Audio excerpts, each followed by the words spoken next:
All right, man, we're rolling. No fancy intros from me, but I have one question that I've been dying to ask you. All Yeah. right. And that is, what is your favorite book in the Captain Underpants series?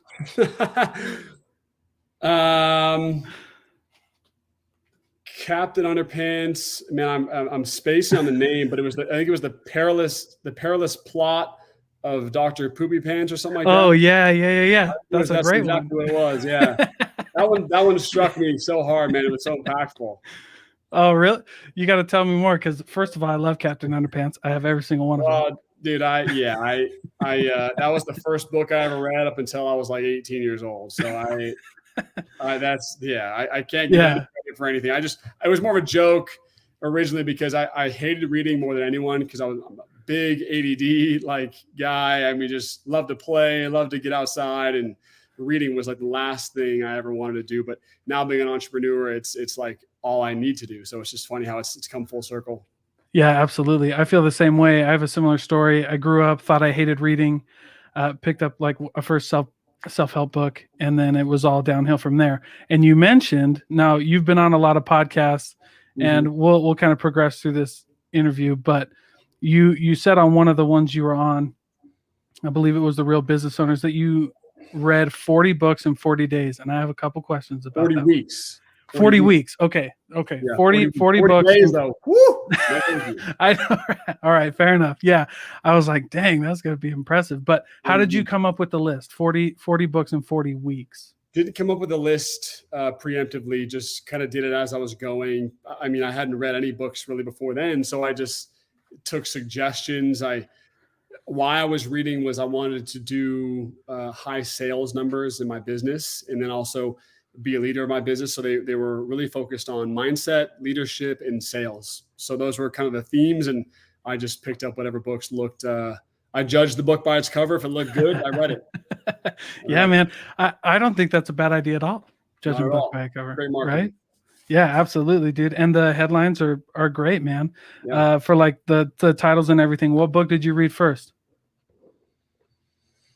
I read a book called Growth Hacker Marketing by Ryan Ryan Holiday. Holiday.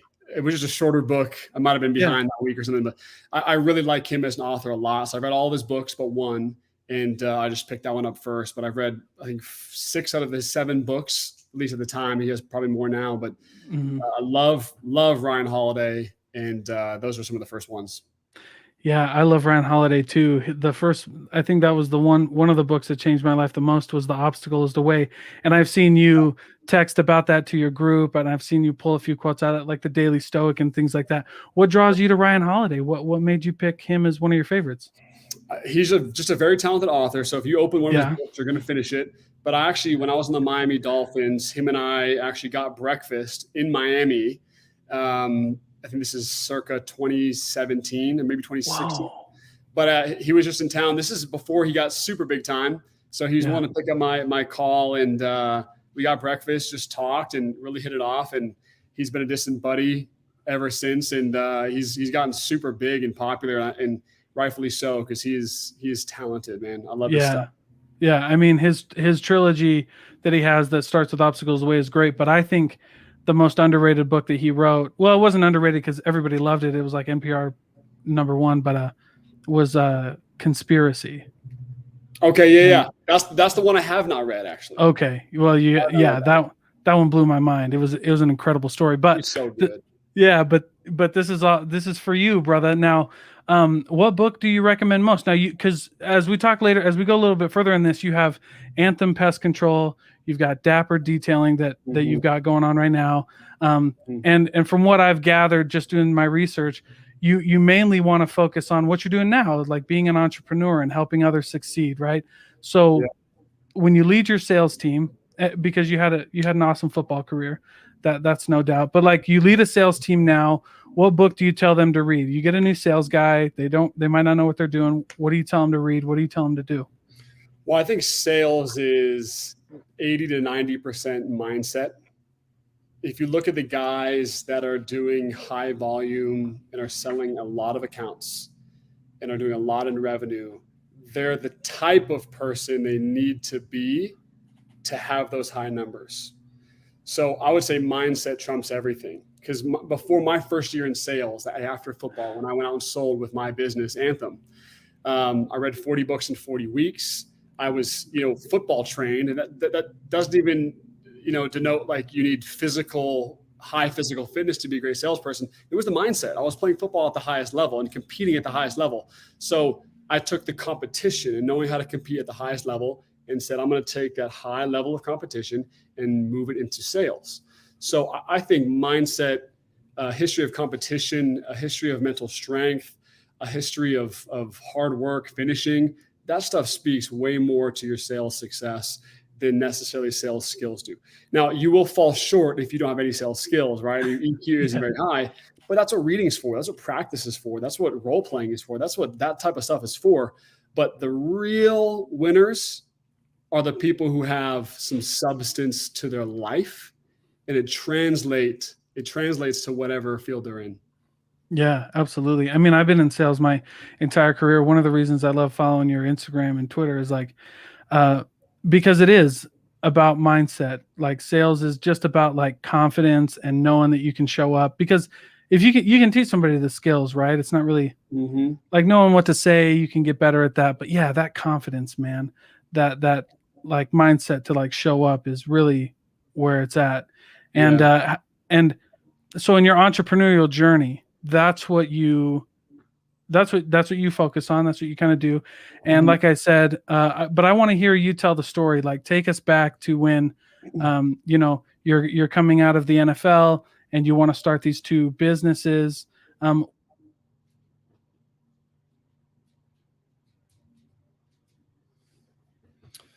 Doll, it seems like you cut out there a second.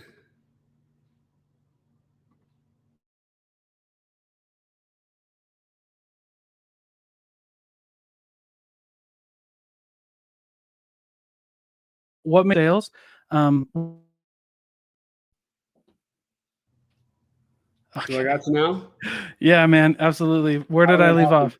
I don't either. About like my journey.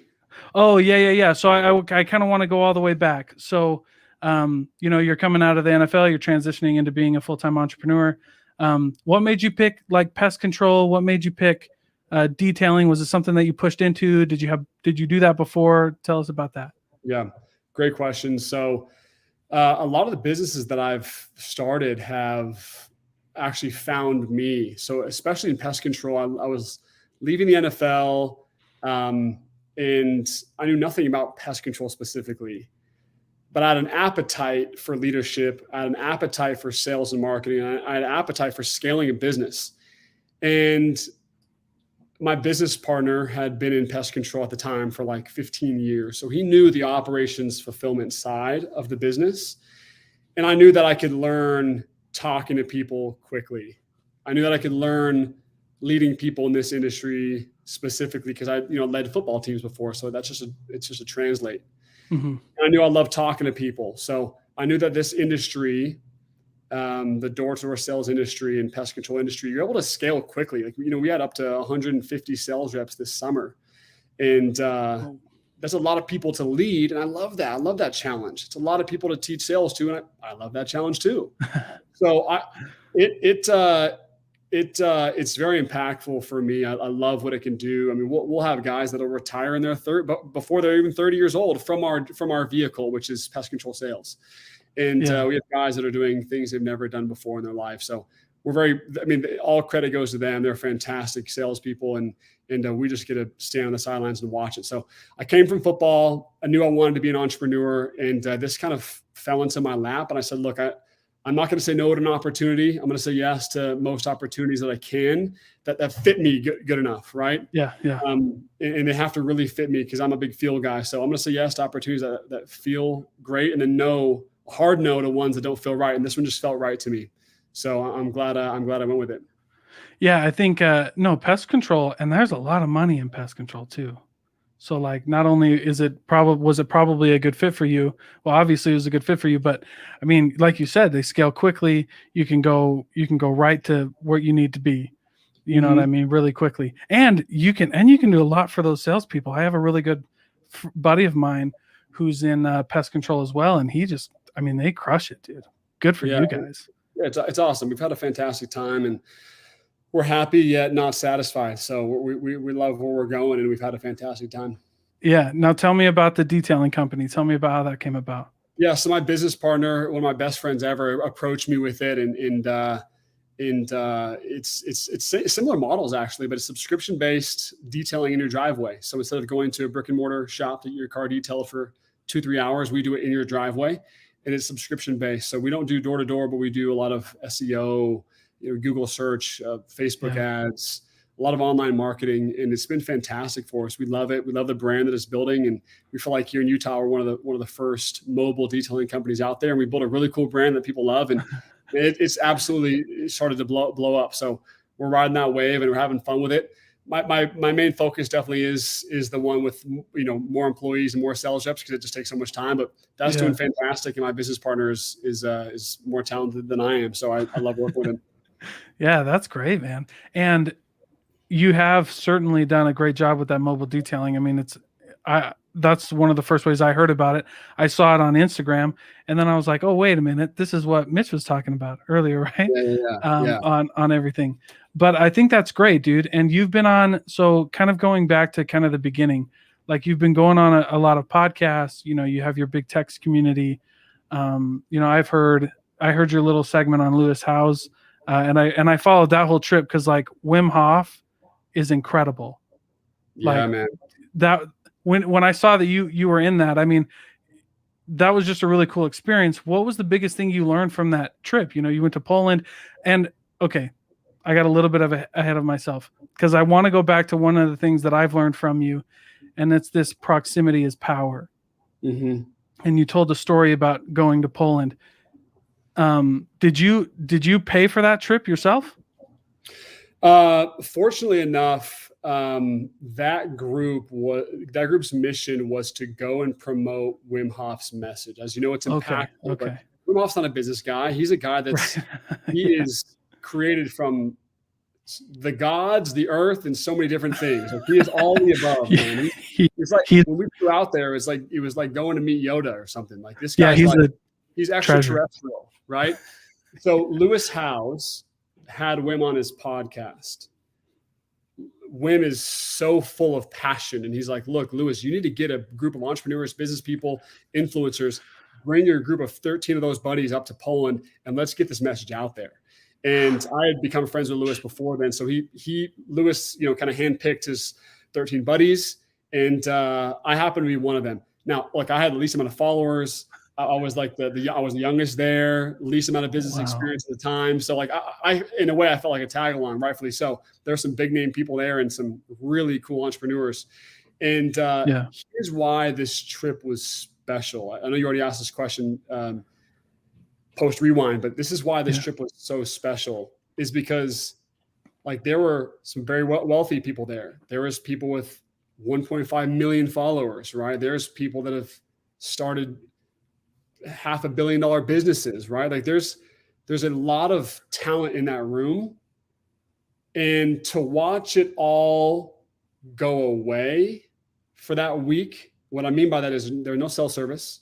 Followers didn't matter, right? Like, we were about to go experience the cold, the January Poland tundra, 4-hour hike, 10-minute ice tubs, jumping off cliffs into freezing cold water, breaking ice in pools in his backyard to do these extended period cold tubs. Like, no one was pro at this. Like, it wasn't like half the guys were experienced and half the guys weren't. Like, all of us were like, we're going to get thrashed by this cold and do this breathing stuff and do this meditation stuff. None of us were pros at it. So it just stripped any accolades and put everyone on the same playing field.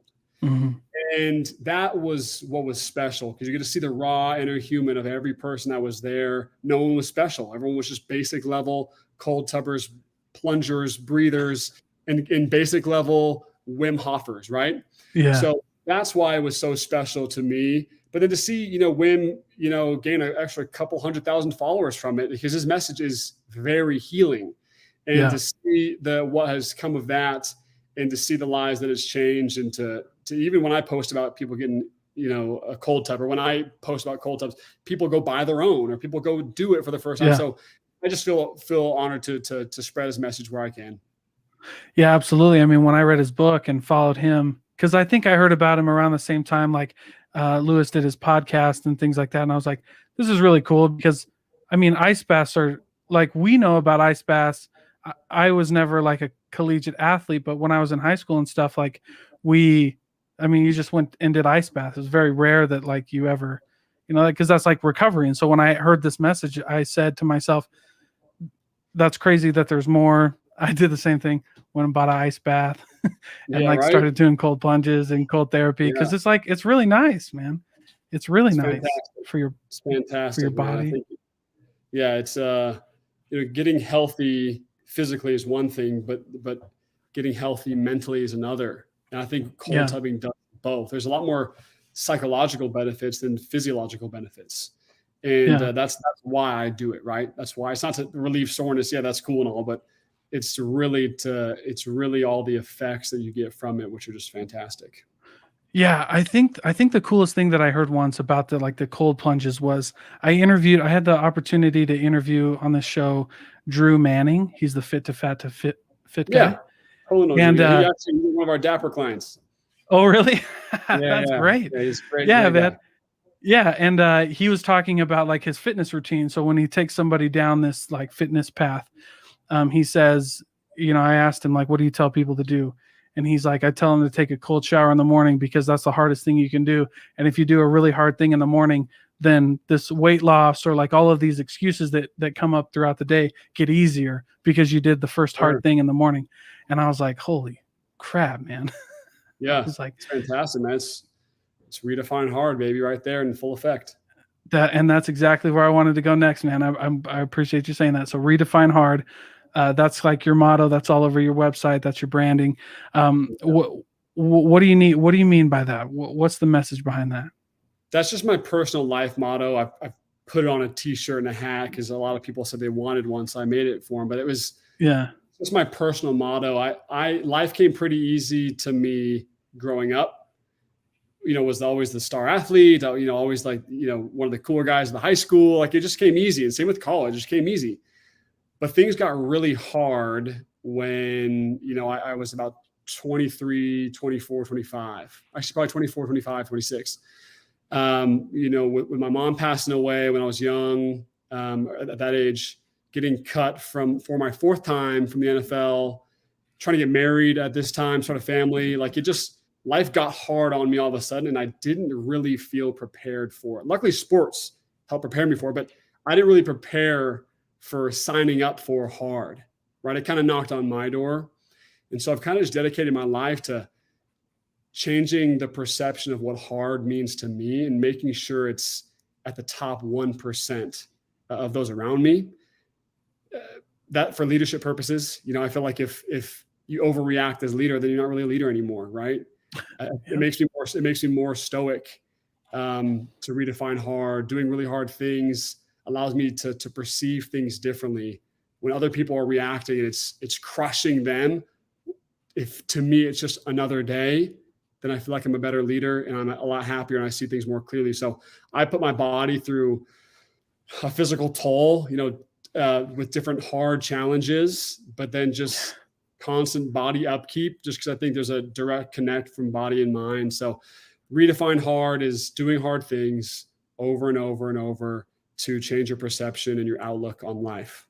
And that's why I do it, because it knocked on my door. I said, let me knock on its door for once, Yeah, turn the tables, man. I love Right? that. And it's super important for people to just like, I don't know who I heard it from. It's not my saying, but like I heard once, like embrace the suck, you know? Yeah, right. Yeah. And that's like changed my life. You just got to lean into it. And as you lean into it and as you just are present during these times, like you're saying, very stoic about it. Cause I mean, that's why I love, you mentioned Ryan Holiday earlier. That's why I love Ryan Holiday. Cause like stoicism's saved my life. Like that whole idea of just leaning into it and the obstacle becomes the way and things like that. Yeah, man. Trial to triumph, baby. That's one of the things he says, and I freaking love it. Love it. Yeah, absolutely. And that kind of another great segue into into my next question that I wanted to ask you, because redefine hard, and then I'm really glad that you told that story, because I feel like that's what sells, right? Like I've been a sales guy, and my sales motto, and again, I don't know who I heard this from. I just took it and ran with it because it changed my life. But like, facts tell, stories sell. And that story is just, incredible that you have. And leading into that, do you think it's necessary in life and business, for this resistance, this, to create this resistance, to lean into this resistance? Do you think all of that is necessary in our success? Yeah. Look, like there's like Goggins level, which is just like putting Yeah, like hard on your back all day on purpose. And like sure. that mindset, like, dude, good for him. And then there's like the total sedentary person as well. Like those are to me, like the extremes, right? I don't even know who the sedentary person would be, but you have Goggins and you have the most sedentary person. Yeah. I've always come back to in my life, there's got to be a balance. That if you're 90% entrepreneur, 5% family, 5% faith, it's just, even if you're so talented as an entrepreneur, things are so out of whack that you can't fully see out that 90% entrepreneur in you, right? Yeah. Yeah. I went on a hike with a guy named Jeremy Andrus. He's the CEO of Traeger about 2 months ago, maybe 3 months ago. And he told me that exact thing. He's like, look, it's faith, family, and business. That's it. It's those three. And they're all in a sense equal. Like they're all number one, right? And I know so many people in other circles that I have, they're 99% business. They want that look of like this uber successful entrepreneur. And if you peel back the curtains a little bit, it's just not something that you want. So you have like extreme, lean into it hard, like just go crazy all day. And then you have the secondary person. Like it's just a balance. It's somewhere in the middle. So if you're doing nothing to push your physical body, you're doing nothing to embrace the suck, if you're doing none of that, things just, in my opinion, that unless you're an Elon Musk right? Unless you're like out of this world, but no one who I talk to is out of this world. They're all normal people. Yeah. So I hope no one acts like that to me, because they're normal people. Out of this world, people are out of this world. So it's finding that actual balance and avoiding hard things. You're just probably not going to make it, man. It's just, I mean, at least you have a doubter in me, and then going, and me, I tend to maybe fall on the side of like overly doing the physical challenges, but that's just like appetite. Like I just want to do that. It's just fun for me, Mm-hmm. But I never let it get out of whack with faith and family and business. Like those are and I guess you could add fitness in there, but those are my top 3 or 4 things. And if they're out of whack, then all of them are out of whack. If one of them's out of whack, then they all just don't taste right. And if it doesn't taste right, then it's not even a life worth living. So those 3 to 4 things is like, they've got to be in perfect harmony. And life's good, man. Like life is so freaking good when those things are in harmony. Yeah. Now, what do you do? What do you do to keep these things in harmony? What are some hacks you do to do this? I just think it's temperature gauging, to be honest with you. Like, looking back at your best and saying, man, how far have I digressed in my faith, or maybe grown? How far have I grown or digressed in my fitness since my peak? How far, if I think about the peak relationship with my wife, have I digressed or progressed? And it's just constantly I call it a temperature gauge, constantly temperature gauging and reading that thermometer. Where am I at? And a lot of times you don't know until it sneaks up on you. Like, man, I have not been the best husband or best father or best, whatever. Man, I have not done enough for my employees, or man, my physical fitness I've digressed. And it always seems like when I put a little bit more time into that one thing, all the other things just start harmoniously coming together, right? I don't mean to sound cliche. Hopefully it doesn't. Right. For me, that's just like what it is. It's just, if my faith is not on point, then the physical challenge that I do that aren't as rewarding, because the backbone isn't there. So I make sure I'm harmonious as much as possible. And then life is literally good. It's fantastic. It's fantastic. Well, and going back to what you said about, hopefully it doesn't sound cliche. I think those things are true. I think they turn into cliches because people tried to try to turn them into something they're not. Like, I'm from Iowa. And so like when I'm in sales, I always say, like Iowa's right next to Wisconsin. I have a lot of funny stories about going to Wisconsin for like cheese and stuff. And so I always just say cheese sells, man. Like, yeah, it's cheesy, but cheese sells, Yeah, dude. right. Hey, I love it. Yeah, I'm down. I'm down with it. Yeah, Down it's with like, a little blue cheese. yeah, dude. It's like it doesn't really matter how you like what recipe it takes in a sense, as long as you get there, as long as you know that like these things in life, it's important to lean into it. It's important to, yeah. I mean, how do you even avoid hard things in life, dude? At that point, Yeah. I feel like you're I just mean, lying to yourself. just sit down for like 5 minutes and meditate and say, how do I just feel sitting here? If you feel Yeah, uncomfortable sitting there, not like the awkwardness piece, but if you feel uncomfortable, like, ooh, man, like I have been a bad father, I've been a bad husband, then go fix it. Like, go yeah, fix it right away. And it's, ooh, man, I have not been like, my dreams are here and my trajectory is about here, not even close, then go fix it. Because if something's not in line, it just wears and tears until something breaks or you quit. yeah, Or you have to just hit rock bottom. So just temperature gauge, sit down for 5 minutes and just really think like, okay, where are my big four? And your big four are probably different than mine, but my big four: sure. family, fitness, faith, and business, entrepreneurship. So um, if one of those is way out of whack, then it ain't working. And even if I get to the end of my life, if one of those is out of whack, I can't even celebrate the other three because one was out of whack. Yeah, So one of them's out of whack. Yeah. you can't really celebrate as much as you should have. So that's Well, that's yeah, that's yeah. I don't even know what tangent I just took this on, but that's how I live it, and I'm a very happy guy, I think that type of stuff really resonates with people. yeah, it does because I think a lot of people try to find this balance in things, and I think that you hit the nail on the head with what you were saying, and that is making sure just keeping all of them afloat. It's like I have two kids and my wife, and I don't split the love 33, 33, 33. You know what I'm saying? It's 100, 100, 100.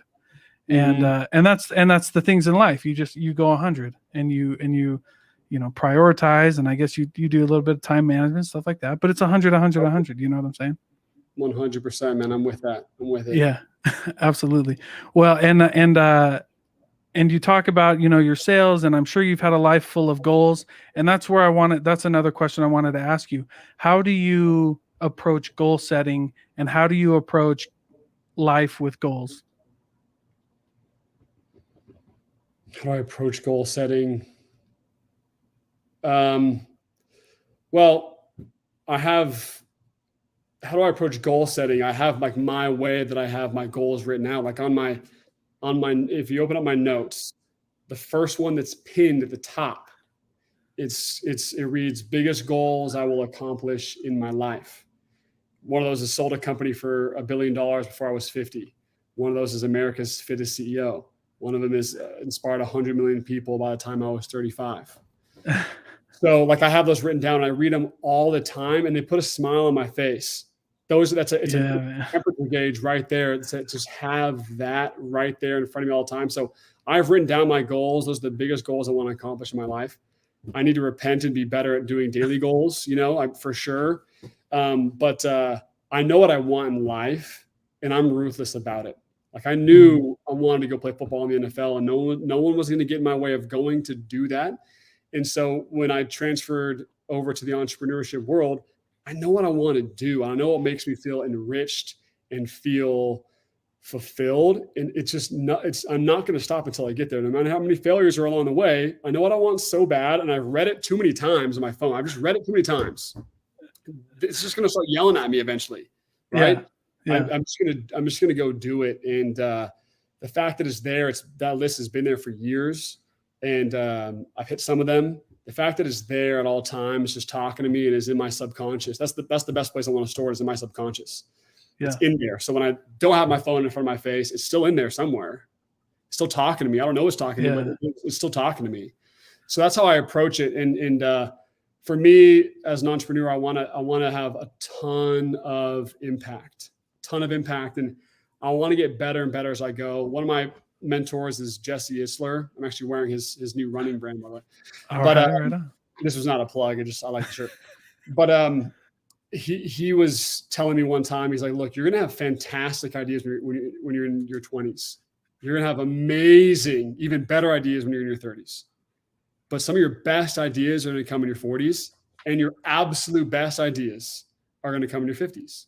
So you just get better and better as an entrepreneur. So I can't say that like the idea of doing a pest control company when I was 25 or 6 years old is my end all be all. Yeah. Right? I hope I have a fantastic time doing that. And people remember me more for what I do as an entrepreneur and as a business owner. And then I hope I do that again in my 30s, and then again in my 40s, and then again in my 50s, so that people say, oh yeah, I forgot he played football in college and NFL. I totally forgot about that. I totally forgot he had this successful pest control business. And I totally forgot he had this successful XYZ. Oh, and then and he ended here. You know, and I want that for me, because I just want to recycle the old me and continue to progress. So long-winded answer for you, but that's where I'm at. Well, I think one of the answers that you gave and kind of hidden in your dialogue was, for me, was this idea of every day I know exactly what my highest visions are. You know, I want to sell a company for $1 billion. I want to be the company's fittest CEO.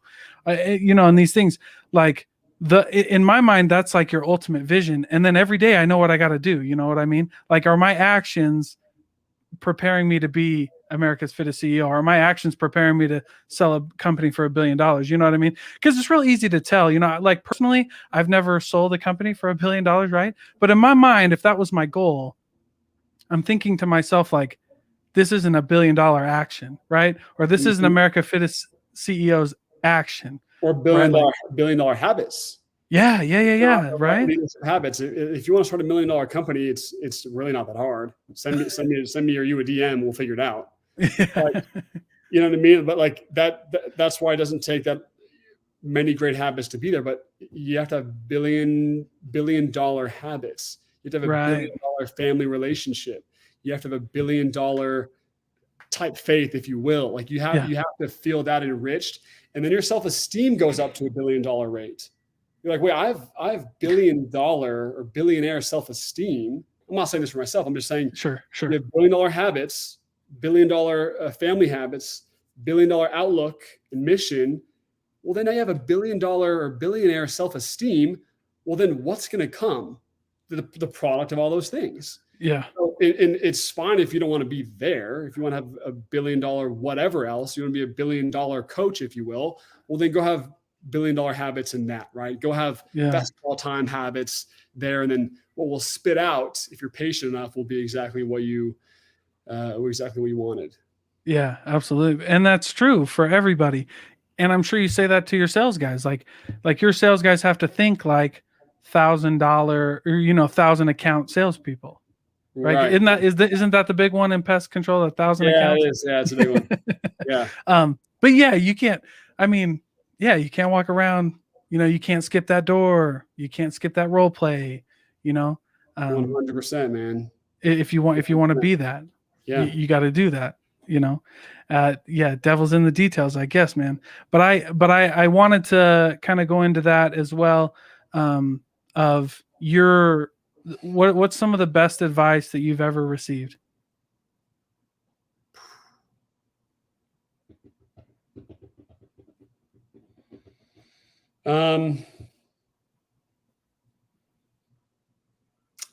Well, if we're talking entrepreneurship and we're talking business, there's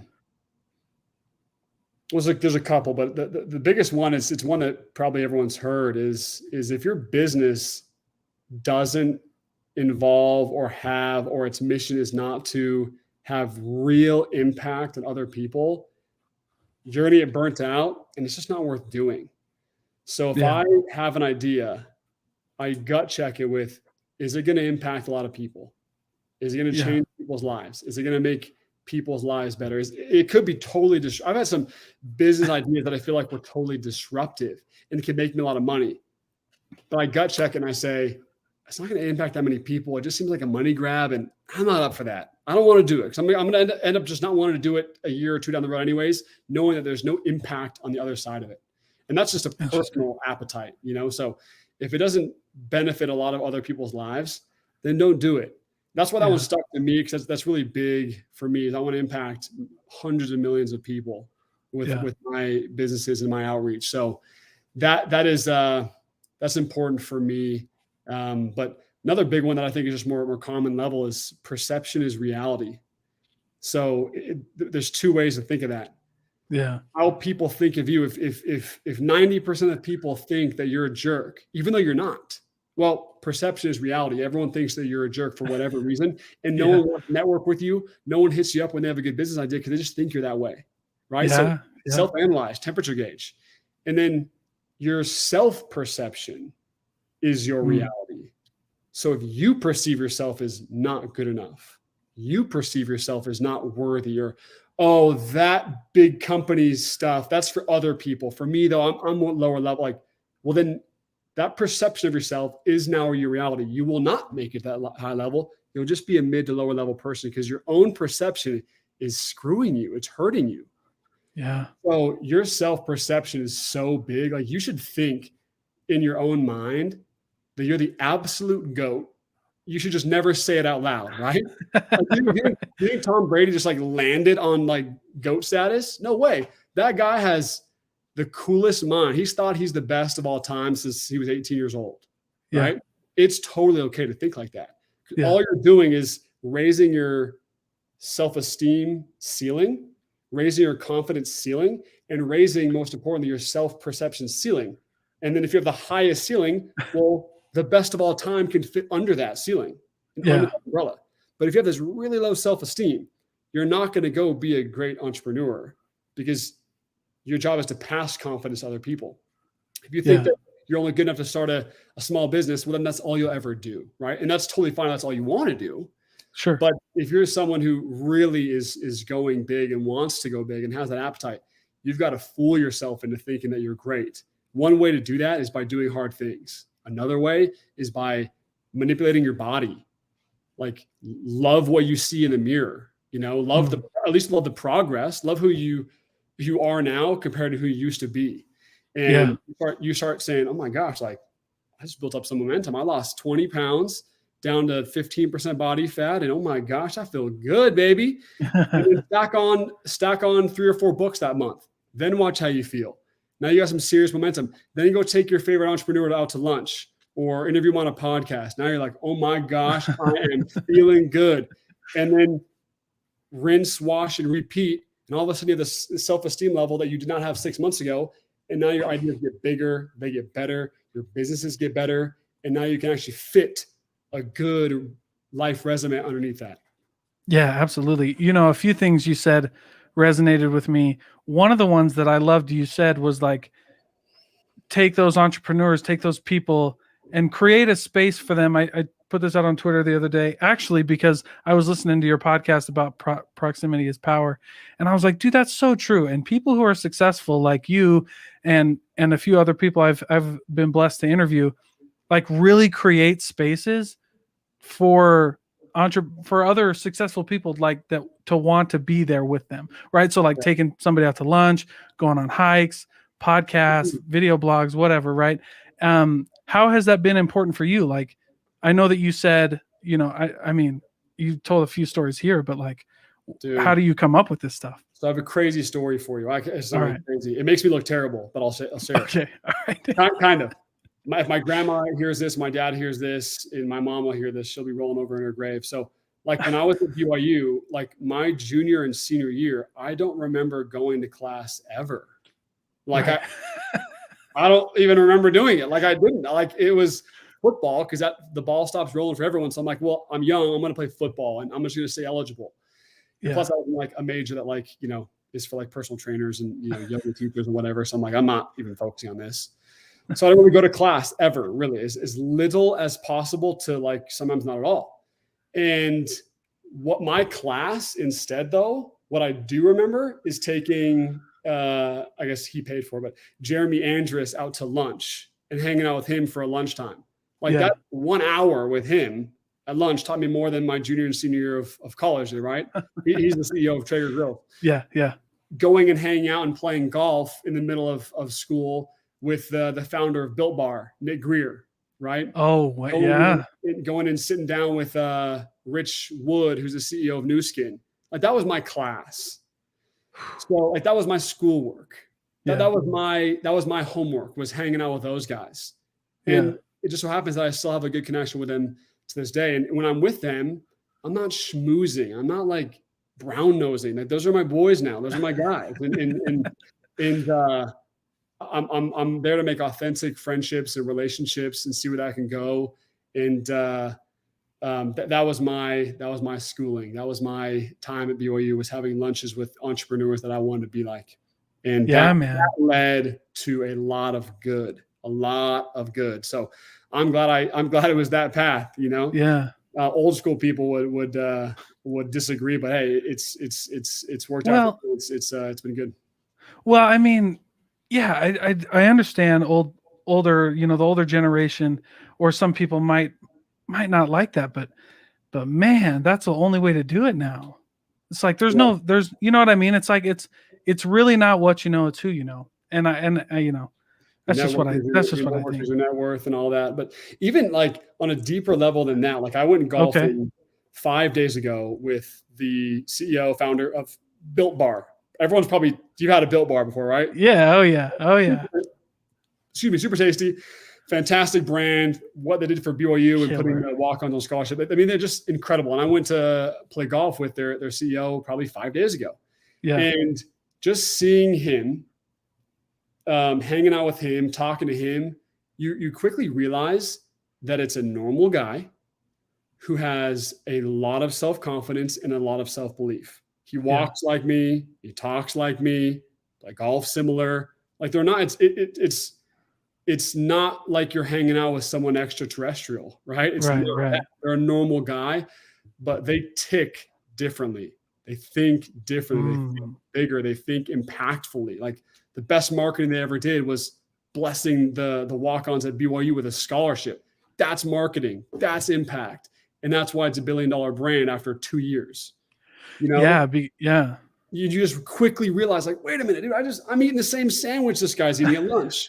He's just like me. I can be just like him if I do these things, take the path. So by being in proximity of other people that are exactly who you want to become, it puts you on.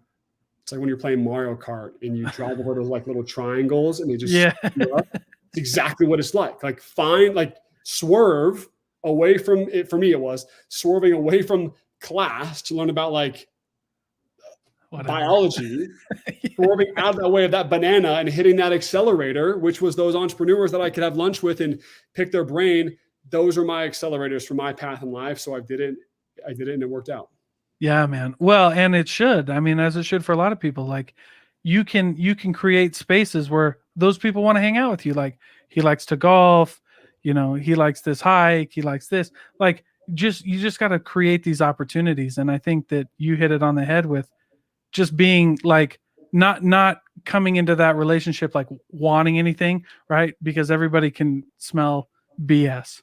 Right. You know what I mean? But being genuine about these connections.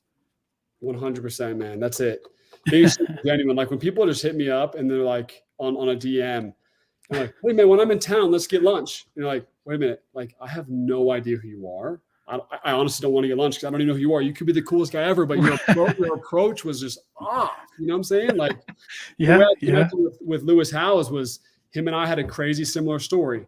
From a parent passing away, or crazy. His dad went through a crazy car accident, and through being cut from pro sports, it was football, and to having a similar life vision, and we had like a crazy similar timeline, almost down to the specific age. And I shared that with him, like, bro, you and I are via DM. So, man, you and I are so much alike. This is crazy. Let me tell you my story. Here's what happened to me. He responds back with his, 1 million+ followers. Man, that's nuts. I haven't met someone that's had such a similar story as me. Yeah. I write back, hey, I'm going to be in LA in the next few days. Let's meet up. Let's go throw the football around. And we did. We hit it off right away. Because it was like you said before, it's stats tell, stories sell. It was like, well, here's my story. Let's see if it resonates with you. And those are the ones that, mean anything anyways. And a guy like Jeremy Andrus and a guy like Nick Greer of Built Bar and Traeger, like they have the job and the mantle and the success that I could hang my hat on at the end of my life and say, I did well. So that's a similar story. Same projection, same outlook on life, and they have done it. That's a story that sells. That's why we get along. That's why we hang out. That's why we stay in contact. So all about finding people with a similar story as you. Yeah, similar story. And then and I like what you said too about not about just like giving things, right? I think that's the biggest thing that I've learned since like starting my podcast and meeting amazing entrepreneurs and business owners like yourself is like it's all about the give. It's all about what you can give and how you can help people. And I yeah, man, and that's it. Well, first of all, let me say right before we wrap up, I really appreciate your time. Like this was a very special interview for me, and I really appreciate it.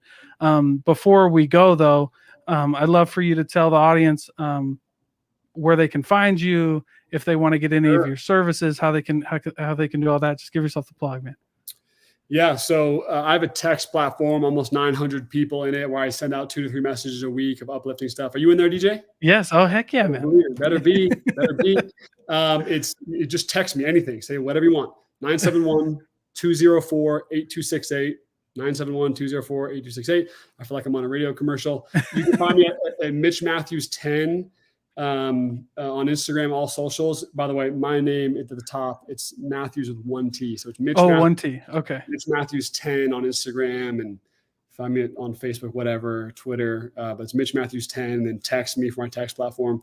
But go to my Instagram, that's the main hub, and send me a DM if you got a similar story, or a great story, or a similar outlook on life as me. We'll probably find a way to connect.